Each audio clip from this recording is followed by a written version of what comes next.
안녕하세요. 결혼하기 전까지만 해도 큰 거 안 바란다. 니들끼리 잘 살면 된다.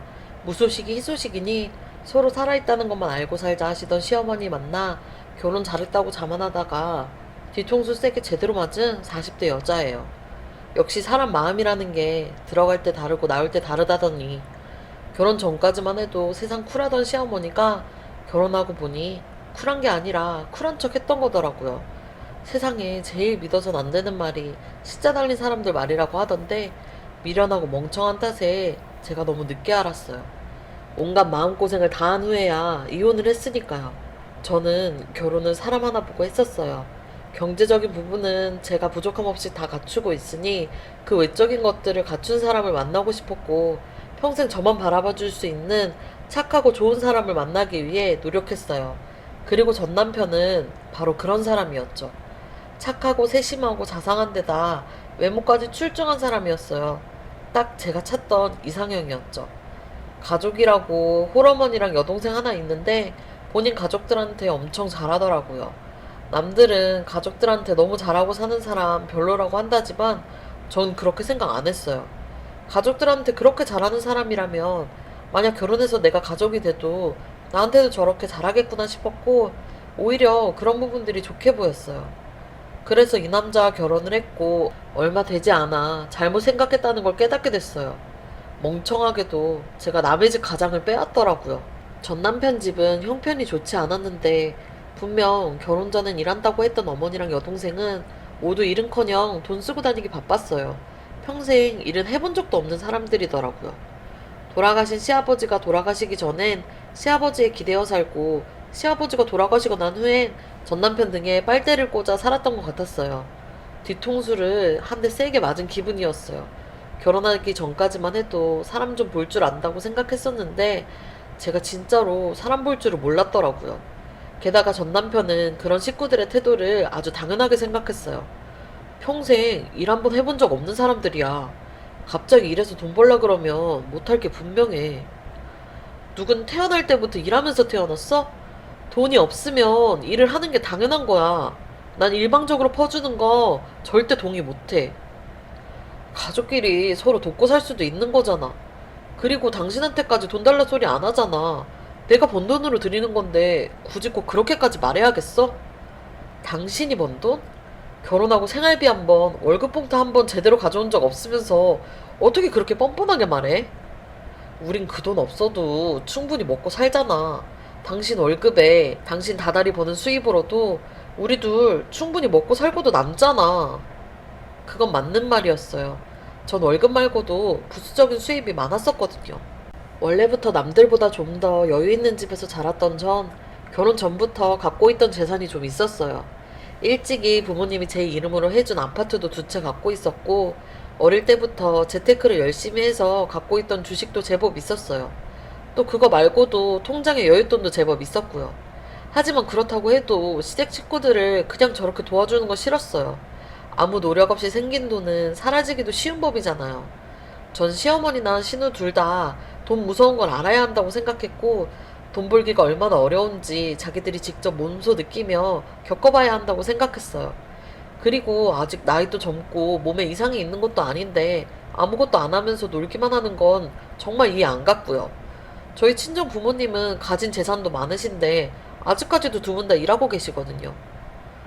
먹고 사는데 지장이 없다고 해도 난 어머니랑 아가씨한테 돈 주는 거 반대야. 당신 때문에 다들 일할 생각을 전혀 안 하잖아. 돈을 벌어봐야 아낄 줄도 아는 거야. 당신이 하는 짓은 오히려 여동생이랑 어머니를 망치는 행동일 수도 있다고. 당신이 너무 안 좋게 생각하는 거야. 천천히 해보겠다고, 노력해보겠다고 전에 그랬잖아. 그러니까 좀만 기다려줘. 전 남편은 매달 시댁에 돈을 퍼주면서도 저에게 기다려달라는 말밖에 안 했어요. 친정엔 용돈 한 번 드린 적 없었는데 심지어 우리 부모님은 드린다고 해도 됐다고 괜찮다고 끝끝내 사양하고 한 푼을 안 받으시는데 시댁은 용돈이 아니라 아예 전 남편 월급을 통째로 가져갔어요. 시어머니랑 아가씨 사는 집 월세 내야 한다고 가져가고, 매달 본인들 치장한다고 가져가고, 아가씨 용돈에, 공과금에, 보험료에, 휴대폰 요금까지 별걸 다 내달라고 하더라고요. 그것 때문에 결혼 초반에 싸우기도 많이 싸웠어요. 아무리 돈이 많다고 해도 세상에 어느 여자가 남편이 그러고 사는 걸 좋아하겠어요. 결혼이라는 게 독립해서 새로운 가정을 꾸리는 건데, 그럼 새롭게 꾸린 가정에 집중하는 게 배법 맞는 거잖아요. 그치만 결혼 전부터 계속 이렇게 살아왔다는 남편의 말에 전 져줄 수밖에 없었어요. 남자를 잘못 선택한 내 탓이지 누굴 탓하겠냐 싶은 생각이 자꾸 들더라고요. 남편 말처럼 난 그 돈 없어도 사는데 지장 없으니까 그냥 두자 싶기도 했고요. 부부 일로는 한 번도 안 싸웠는데 계속 그런 걸로 싸움이 나니까 저도 지치더라고요. 그렇게 저 하나 양보하고 평화롭게 지내던 와중에 대학 졸업하고 집에서 팽팽 놀기만 하던 아가씨가 갑자기 결혼을 한다고 하더라고요. 매달 남편 월급으로 생활하는 것도 뻔히 아는데 보나마나 모아놓은 돈 하나도 없을 텐데 대체 무슨 배짱으로 결혼을 하겠다고 하는 건지, 혹시 어디서 돈 많은 남자라도 물은 건가 싶어 궁금해 물었더니 아가씨가 그러더라고요. 아니요, 그 사람 집 어려워요. 근데 서로 좋아하는 마음이 너무 커서 도저히 못 헤어지겠더라고요. 사람이 돈이 다가 아니잖아요. 이런 말 어떨지 모르겠지만 아가씨 말을 듣는데 솔직히 기가 찼어요. 사실 저런 말도 있는 사람이나 할 수 있는 말이잖아요. 수중에 쥐뿔도 없으면서 돈이 다가 아니라는 말을 어떻게 저렇게 쉽게 하는지. 자기 손으로 10원짜리 한 장 벌어본 적 없어서 그런지 몰라도 세상 물정 모르는 소리만 하더라고요. 그럼 어떻게 결혼하려고요? 집은 대출 받아서 마련하기로 했고 혼수도 살면서 채워나가기로 했어요. 그래도 그 사람이 모아놓은 돈이 좀 있어서 그거에다가 제 돈 좀 합치면 결혼은 문제없이 할 수 있을 것 같아요. 제 돈이요? 아가씨 돈 있어요? 아니요. 제가 돈이 어딨어요. 오빠가 결혼 비용 보태준다고 했어요. 생전 처음 듣는 소리였어요. 다달이 그렇게 퍼준 것도 모자라 결혼 비용까지 보태준다는 소리를 했는지 너무 어이가 없어서 화도 안 나더라고요. 그이가요? 처음 듣는 말인데. 일단 알겠어요. 아가씨랑 그렇게 얘기하고 그날도 집에 가서 남편이랑 한바탕 했어요. 아가씨 결혼 비용 보태주겠다고 했다며? 왜 내가 그 얘기를 아가씨한테 들어야 해?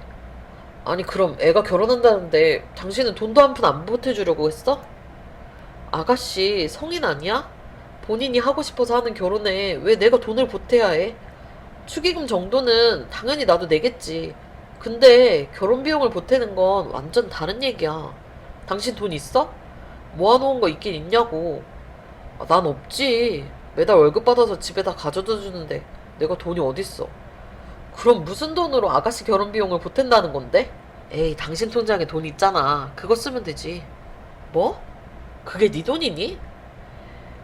부부 사이에 네 돈 내 돈이 어딨어. 우린 부부니까 공동의 돈이지. 지랄하고 자빠졌네. 그게 왜 네 돈이야? 내 통장에 있는 돈, 네 돈은 단 한 푼도 안 들어가 있어. 결혼 전부터 갖고 있던 내 돈이라고. 어디서 그 돈을 탐내? 남편의 말에 저도 모르게 욕이 나왔고 남편은 그런 제 말에 수치심을 느낀 건지 얼굴이 울그락불그락해졌어요. 지도 민망한지 큰 소리를 내더라고요. 애초에 나랑 결혼할 때 이 정도 희생은 감수할 생각 아니었어? 우리 집 못 사는 거 다 알고 있었잖아. 그래도 결혼해놓고 이제 와서 왜 이래? 그리고 하나뿐인 동생이 결혼한다는데 오빠가 돼서 어떻게 모른 척을 해? 그러니까 그렇게 도와줘야겠으면 당신 돈으로 하라고. 난 안 말릴 테니까. 단 내 돈에 눈독 들이지 마. 난 돈이 없잖아. 그럼 못 도와주는 거야. 돈도 없는 게 누굴 도와?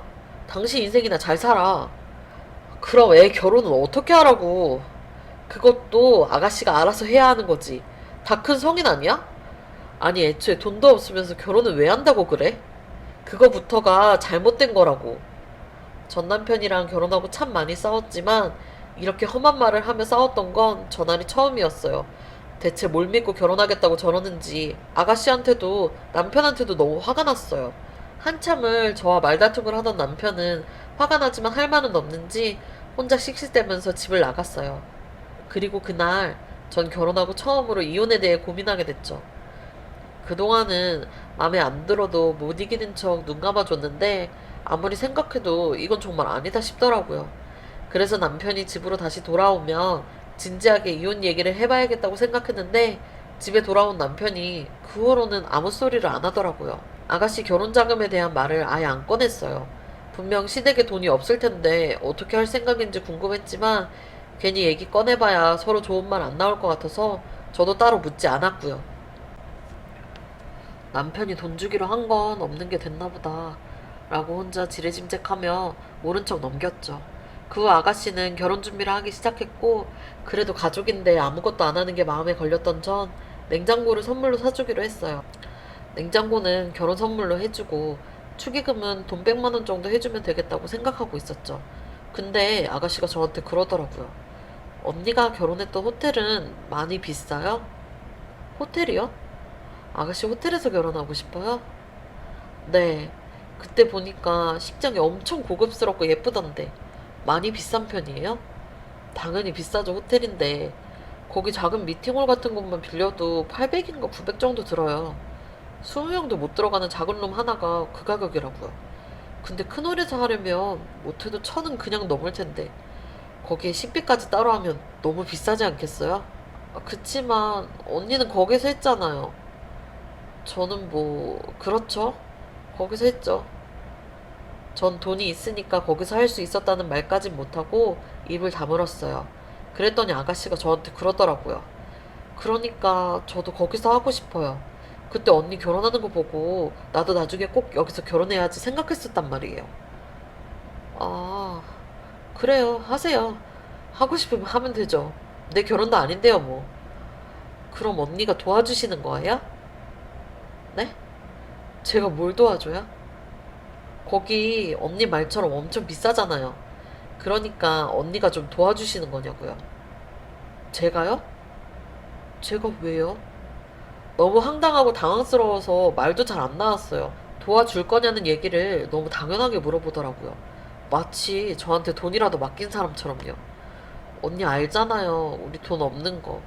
가뜩이나 직구하고 혼수한다고 돈도 많이 썼는데 호텔에서 결혼하고 싶다고 하면 남자친구가 안 된다고 화낼 거예요. 그럼 못하는 거죠. 안 그래요? 본인도 상황 잘 알고 있으면서 무슨 말을 하고 싶은 거예요? 사실 아가씨 상황에 호텔에서 시까지 하려고 하는 건 욕심 아니에요? 그치만 인생에 단 한 번뿐인 날이잖아요. 언니도 같은 여자니까 알 거 아니에요. 내 마음이 어떤지. 저는 꼭 거기서 결혼하고 싶단 말이에요. 아가씨, 이게 떼쓴다고 해결되는 그런 문제가 아니에요. 아무리 거기서 결혼이 하고 싶다고 해도 돈이 없으면 못하는 거라고요. 돈은 언니가 있잖아요. 좀 도와줘요. 아가씨의 말을 들어보니 아가씨뿐만 아니라 남편의 시어머니까지 전부 제 돈을 자기 돈처럼 생각하는 것 같았어요. 도와달라는 소리를 아주 당연하게 말하더라고요. 아가씨, 미안한데 결혼은 내가 아니라 아가씨가 하는 거예요. 나한테 무슨 돈 맡겨놓은 거 있어요? 아니죠? 그럼 그런 말 하면 안 되는 거라고요. 언니는 같은 여자로서 제가 안쓰럽지도 않아요? 고작 돈 몇 푼 때문에 하고 싶은 곳에서 결혼식도 못 하는데? 아니요. 곧 결혼 앞둔 사람이 안쓰럽긴 뭐가 안쓰러워요. 다 형편에 맞춰서 하는 거지. 다 형편에 맞춰서 하는 거예요. 그 이상을 바라는 건 욕심이고요. 정말 너무해요. 아가씨는 서운한 듯 울먹거렸어요. 물론 전 아가씨가 울던지 말던지 눈 하나 깜짝 안 했고요. 어차피 전 냉장고랑 축의금 외엔 더 해줄 마음이 없었으니까요. 근데 그렇게 거절하고 나서도 아가씨는 며칠을 전화랑 문자로 절 괴롭혔어요. 하지만 저도 끝내 아가씨가 원하는 대로 해주겠다는 소리는 한마디도 안 했죠. 그러면서 혹시나 시어머니랑 남편까지 나서서 해달라고 했으면 어쩌나 했는데 다행히 본인도 양심은 있었는지 그렇게까진 안 하더라고요. 결국 아가씨는 본인이 바라지 않던 곳에서 식을 올렸어요. 처음엔 돈도 없으면서 무슨 결혼을 한다고 저러나 싶긴 했지만 그래도 결혼하는 모습을 보니 차라리 잘 됐다 싶더라고요. 이제 결혼해서 자기 가정 꾸렸으니 더는 저희한테 손 안 벌릴 테니까요. 하지만 그건 저의 착각이었어요. 참 대단한 게 아가씨는 결혼하고 나서도 저희 남편한테 돈을 받아가더라고요. 본인 남편이 벌어오는 돈으로는 한 달 살기가 너무 빠듯하다고요. 그 꼴을 보니 속에서 또 화가 치밀었지만 남편이 본인 월급으로 뭘 하던 더는 신경 쓰지 말자고 스스로 결심했던 터라 모른 척 넘어갔어요. 그렇지만 애는 안 가졌어요. 남편은 아이를 너무나도 바랬지만 전 남편 몰래 계속 피임을 했어요. 저희 부부 사정을 대충 알고 있던 엄마가 저한테 한 날 그랬거든요. 지금은 아직 서로 좋아하는 마음이 있으니 계속 결혼 생활을 이어나가고 있다지만 애는 가지지 마. 사람 앞일 어떻게 될지도 모르는데 애까지 생기면 나중에 갈라서고 싶어도 쉽게 못 갈라서. 중간에 애 끼면 여러모로 복잡해지고. 그러니까 그냥 같이 살기만 해. 한 5년은 더 두고 봐. 네 나이 아직 젊으니까. 처음엔 그런 엄마 말을 동의할 수 없었지만 살면 살수록 그때 엄마 말이 100번 옳았구나 싶었어요. 그래서 시어머니나 남편이 임신 얘기를 꺼내도 못 들은 척 하면서 그냥 흘려 넘겼어요. 그리고 결혼한 지 5년 가까이 되어갈 무렵 일이 터지고 말았죠. 제가 원래 세줬던 아파트를 2개 팔아서 새로 지어질 아파트 하나를 분양받았는데 어느 날부턴가 신우가 그 아파트를 노골적으로 탐내기 시작하더라고요. 분양비만 5억 원대인 아파트인데 평수도 30평대, 위치도 좋고 역세권의 신축이라 입주 전부터 피값만 3억 이상 붙은 그런 아파트였어요. 전세값만 해도 못해도 7억은 넘게 받을 수 있는 그런 아파트였죠. 근데 그 아파트를 자기네 부부가 살게 해달라고 매일을 부탁하더라고요. 거기다 시어머니까지 나서서 부탁을 했어요. 안 된다고 몇 번을 말씀드려요, 어머니. 그거 피값 받고 팔거나 전세 줄 거예요. 팔긴 왜 팔아? 거기 위치도 좋던데. 보니까 지금 가격보다 오르면 올랐지 떨어지진 않을 것 같던데. 그걸 왜 파니? 네, 그러니까 상한 봐서 전세 줄 거예요. 그러니까 이왕 전세 주는 거면 식구 좋다는 게 뭐니? 우리 애 가서 살려고 하면 좀 좋아? 가족끼리 일할 때 서로 돕는 거지. 얘네 안 그래도 어렵게 사는데 매달 월세 내면서 저러고 사는 거 안쓰럽지도 않니? 이번에 집주인이 월세도 올린다고 그랬다는데 네가 마음 좀 넓게 써라. 글쎄 안 된다고 몇 번을 말씀드려요. 또 다른 데 투자해야 해요. 절대 안 돼요. 너는 진짜 해도 정말 너무하는구나. 네가 돈 좀 있다고 나를 이렇게 무시해?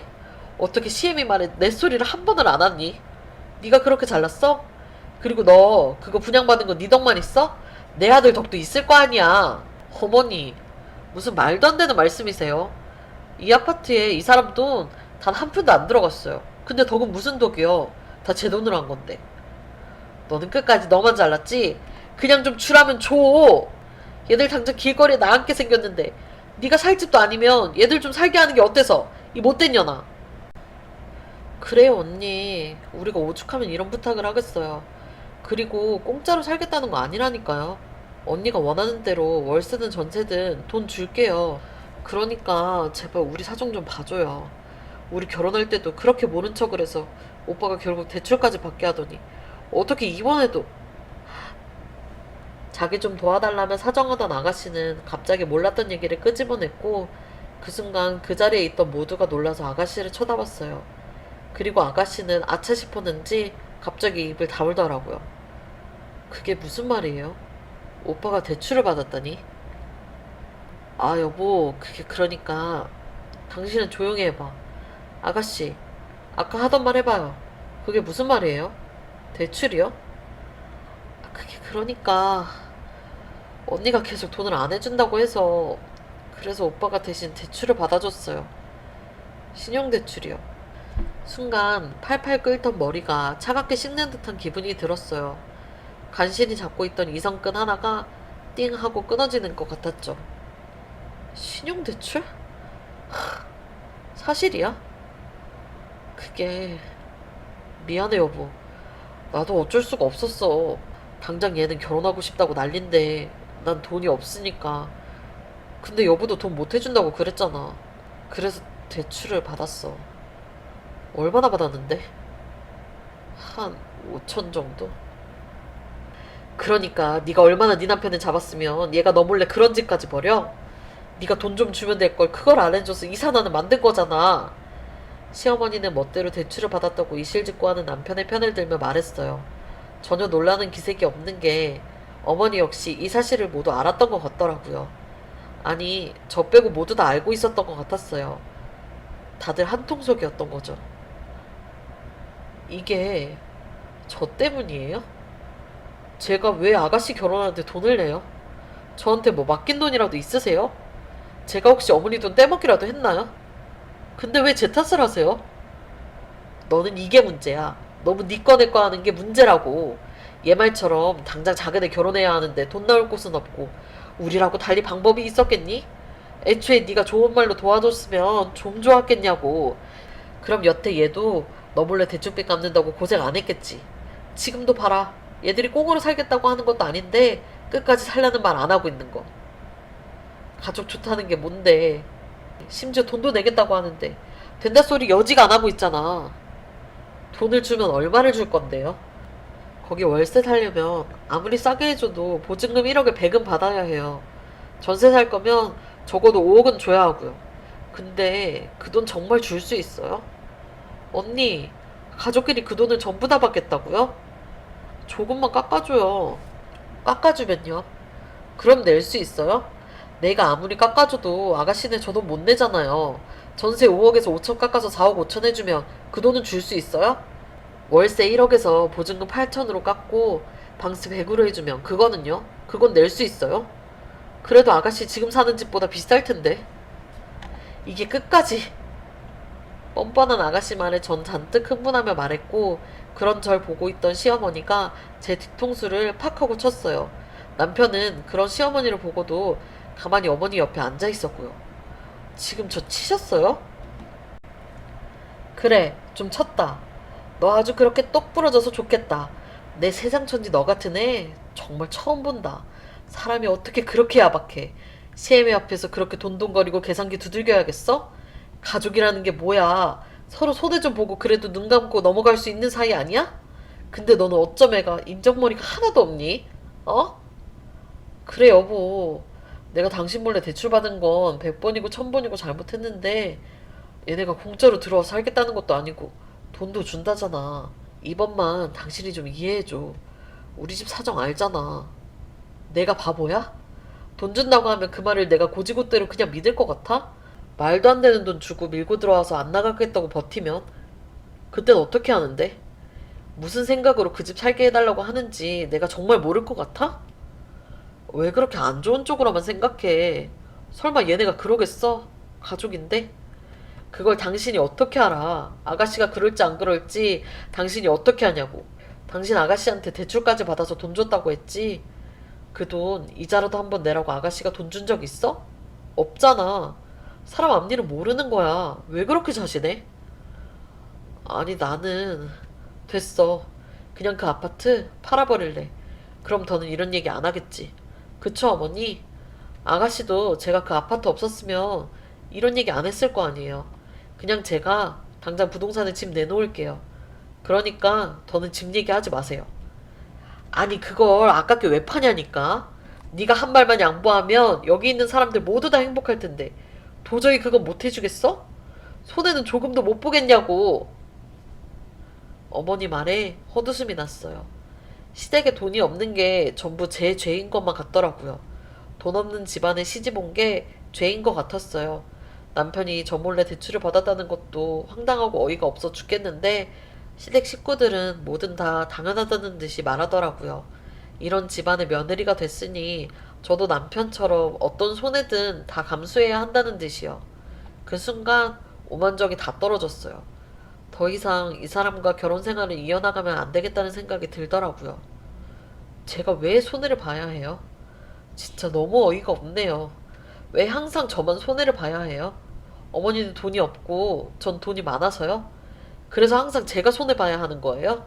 이 사람이 늘 손해보고 살듯이요? 죄송한데 저는 그렇게 못해요.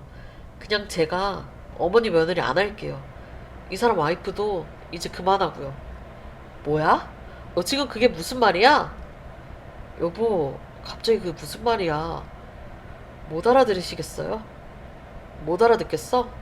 당신이랑 더는 못 살겠다고. 이제 호구 노릇 더는 안 할 거야. 당장 너랑 이혼할 거라고. 당신 지금 너무 흥분했어. 지금 너무 화가 나서 그러는 것 같은데 일단 진정하고 대출은 진짜 내가 정말 잘못했어. 그 돈 어떻게든 내가 해결할게. 그리고 집 얘기는 아, 그래. 얘들도 답답해서 얘기 꺼냈을 거야. 그냥 그 얘기는 없었던 걸로 하자. 세상에 집이 얼마나 많은데 얘들 살 곳 하나 없겠어?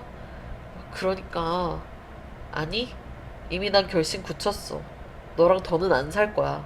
그러니까 너도 내 집에서 당장 짐 빼. 뭐? 갑자기 왜 이래? 당신 나 사랑하잖아. 나도 당신 사랑해. 당신 없이 못 산다고. 사랑을 하든 말든 그건 너 알아서 하고 난 누가 뭐라고 해도 너랑 이혼할 거야. 아니 왜 이래 여보. 전 남편은 이혼을 선언하는 제 말에 덜컥 무릎부터 꿇었어요. 옆에서 지 여동생 부부랑 시어머니랑 다 뻔히 보고 있는데도 바로 무릎을 꿇더라고요. 그리고는 잘못했다고 빌기 시작했어요. 한 번만 봐달라고요. 시어머니랑 신우는 남편의 그런 모습에 제 욕을 하기 시작했고, 전 남편이 그러거나 말거나 눈 하나 깜짝 안 했어요. 왜 여태 이런 놈이랑 살았을까? 진작 이혼할 걸 싶은 생각이 계속 들더라고요. 당신이 뭐라고 하건 내 결심 안 바뀌어. 그러니까 헛수고 그만하고 내 가서 좀 차키나 내놔. 언니, 그건 아니죠. 차키를 내놓으라니요. 차키를 내놓으라는 제 말에 아가씨는 본인이 더 흥분해서 나섰어요. 제가 결혼하면서 남편한테 차를 사줬었는데 아가씨네 부부가 남편 차를 걸핏하면 빌려 탔었거든요. 전 그걸 뻔히 알면서도 그냥 눈 감아 줬었고요. 근데 그런 차키를 제가 내놓으라고 하니 마치 자기 차인 양 흥분해서 날뛰더라고요. 아가씨랑은 더 할 말 없어요. 당장 차키 내놔. 남편은 제 말에 차키를 건넸어요. 힘없이 고개를 숙이고 얼굴도 못 들고 있는 게 울고 있는 것 같았어요. 아마도 제가 진짜 본인과 이혼할 걸 예감한 눈치였죠. 남자를 무릎 꿇려놓고 눈 하나 깜짝 안 하고 있는 거 봐라. 세상에 저렇게 독한 년이 어디 있냐? 끝까지 지만 잘랐지 아주. 어머니는 그런 남편을 보며 속이 답답한 듯 가슴을 치며 제 욕을 하셨어요. 저는 그런 어머니한테 마지막으로 한마디 했어요. 더는 입씨름하기 싫어서 차키 받고 나가려고 했는데 그러고 있는 어머니를 보니까 마지막으로 한마디는 해야겠더라고요. 죄송해요. 이렇게 독하고 계산적인 며느리라서요. 이 사람처럼 어머니가 평생 제 등에 빨대 꽂고 사실 수 있게 해드렸어야 되는데 제가 너무 이기적이라 그건 못 해드렸네요. 그러니까 다음엔 세상 물정 모르고 또 많은 착한 호구 며느리 하나 물어보세요. 이 못된 며느리는 이만 물러나 드릴 테니까요. 그 말을 남기고 전 뒤도 돌아보지 않고 시댁을 나왔어요. 세상에 속이 다 시원하더라고요. 그동안 어떻게 그렇게 참고 살았는지 10년 묵은 채증이 확 하고 내려가는 기분이었어요. 다음날 저는 용달차를 불렀고 남편 짐을 싸서 전부 시댁으로 보냈어요. 남편이 본인 돈으로 산 건 전부 싸서 보냈어요. 아침에 이혼 다시 생각해보라고 말하고 출근했던 남편은 시어머니한테 짐 왔다는 연락을 받았는지 진짜 이럴 거냐며 구질구질하게 계속 전화하고 찾아왔지만 전 남편을 한 번도 보지 않았어요. 그리고 바로 이혼 준비에 들어갔고 혹시나 그쪽에서 제 돈을 탐낼까봐 이혼 전문 변호사랑 상담을 진행했어요. 변호사가 하는 말이 일단 갖고 있는 재산 명의부터 변경하라고 하더라고요. 결혼 전 형성한 재산에 대해서는 재산 분할 대상이 아닌데 결혼 후에 재산이 늘어났으면 그 부분에 대해서는 분할이 될 수도 있다고 했어요. 하지만 남편이 결혼 후 한 번도 경제적 부분에 일조한 게 없다면 그렇게 안 될 수도 있다고 하더라고요. 그래서 당장 새로 분양받은 아파트부터 엄마 명의로 바꿔놨고 제 통장에 있는 돈도 전부 꺼내서 현금화했어요. 원래 남편이랑 살던 집도 제 명의로 되어 있어서 바로 부동산에 내놨어요. 주식도 원래는 싹 다 처분할까 했지만 워낙 저렴할 때 매수했던 주식 많다 보니 그건 못하겠더라고요. 그래서 주식 빼고 나머지 재산은 분할 안 되게끔 처리했고 준비 마치자마자 남편 회사에 이혼 서류를 킥으로 보냈어요. 그날 저녁 남편은 집에 찾아와서 얘기 좀 하자며 계속 문을 두들겼고 전 할 얘기 없다고 인터폰으로 말한 뒤 경찰 불러서 끌고 가게 했어요. 남편은 지치지도 않는지 밤낮 전화하며 문자를 해대더니 이혼 서류에 도장 안 찍으면 소송 걸겠다는 제 말에 결국 이혼을 받아들인 것 같더라고요. 그렇게 순조롭게 협의 이혼까지 진행할 수 있을 줄 알았는데 서로 재산 분할에 이견을 보여서 결국 소송까지 갖게 됐어요. 그리고 1년 가까이 진행한 소송 끝에 전 위자료도 받게 됐고 제 재산도 거의 다 지킬 수 있게 됐어요. 변호사 말처럼 남편이 가게 경제에 기여한 바가 전혀 없고 저 몰래 대출까지 받았던 사실이 있어서 그쪽 요구는 거의 다 인정이 안 됐다고 하더라고요. 저로선 아주 잘된 일이었죠. 혹시라도 전 남편이나 그 집 식구들이 제가 열심히 노력해서 번 돈을 꽁으로 가져갈까봐 엄청 걱정했었거든요. 아무튼 그렇게 전 이혼녀가 됐고 지금은 엄청 잘 지내고 있어요. 요즘도 가끔 전 남편한테 다시 시작해보자는 연락이 오긴 하지만 전부 무시하며 지내고 있어요. 이제 완전 남남인데도 끈질기게 매달리더라고요. 진짜 애 없는 게 얼마나 다행인지 엄마 말 듣기 너무 잘했다 싶었어요. 아마 애까지 있었으면 그거 빌미로 그 집 사람들 저 더 물고 늘어졌을 거예요. 요즘도 가끔 전 남편이나 그 집 식구들 생각하면 화나고 후회도 되고 하지만 너무 후회하며 살진 않으려고 해요. 왜냐면 저도 분명 배운 게 있거든요. 살면서 진짜 큰 시련 한 번 안 겪어보고 살았었는데 인생을 크게 배운 기분이에요. 이 일로 깨달은 것도 많고요. 앞으로는 재혼도 안 할 거예요. 그런 놈 또 안 만난다는 보장이 없어서요. 그럼 남은 하루도 행복한 하루 되시고 하는 것마다 늘 잘 되길 바랄게요. 감사합니다.